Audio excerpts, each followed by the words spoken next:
అనామికకైతే Kalyan shock ఇస్తూ ఉంటాడు. అసలు మేము ఆ హోటల్‌కి వెళ్తున్నట్లుగా నాకు, అప్పుకు తప్ప ఇంకెవ్వరికీ తెలీదు. అలాంటిది అక్కడికి మీడియా ఎలా వచ్చిందో తెలీదు. మేము ఆ రూమ్‌లోకి వెళ్ళగానే ఆ రూమ్ డోర్ ఎలా లాక్ అయిందో తెలీదు. తర్వాత కరెక్ట్‌గా మీడియా వాళ్ళు వచ్చే ముందే ఆ డోర్ ఎవరు ఓపెన్ చేశారో తెలీదు.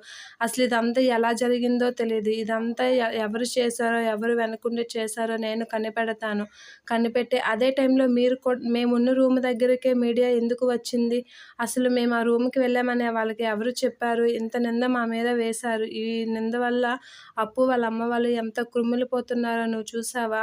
అదంతా నిజం కాదని దీని వెనక ఉండి ఎవరు నడిపించారో వాళ్ళ బండారం బయట పెడతాను. వాళ్ళు ఏది ఏది ఉద్దేశించి చేశారో అదంతా నిరూపించే వరకు నేను మనశ్శాంతిగా ఉండలేను. అదంతా బయట పెడతానని కళ్యాణ్ చెప్తూ ఉంటాడు. ఆ మాటలకి అనామిక అయితే షాక్ అవుతూ ఉంటుంది. అదే టైంలో మీరక్కడికి ఎలా వచ్చారు? మీకెవరు చెప్తే మీరక్కడికి వచ్చారు?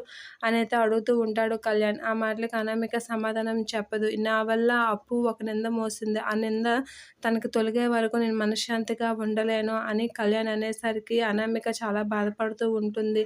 ఇక కళ్యాణ్ అప్పు విషయంలో మాత్రం అలా మాట్లాడుతూనే ఉంటాడు.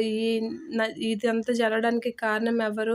అసలు ఇదంతాకి ఎవరికి తెలుసు అని చెప్పేసి అంటూ ఉంటారు. మీడియాకి ఎవరు ఫోన్ చేసి చెప్పారో అవన్నీ అంటూ ఉంటాడు. ఆ మాటలకి అనామిక అయితే షాక్ అవుతూ ఉంటుంది. ఇవన్నీ కళ్యాణ్‌కి డౌట్ ఎందుకు వచ్చింది అనైతే అనామిక ఫీల్ అవుతూ ఉంటుంది. ఇదంతా గాని రుద్రాణి ఆంటీ చేసిందని తెలిస్తే పరిస్థితి ఏంటి? అందులో నా హస్తం ఉందని తెలిస్తే పరిస్థితి ఏంటి అని అనామిక అయితే భయపడుతూ ఉంటుంది.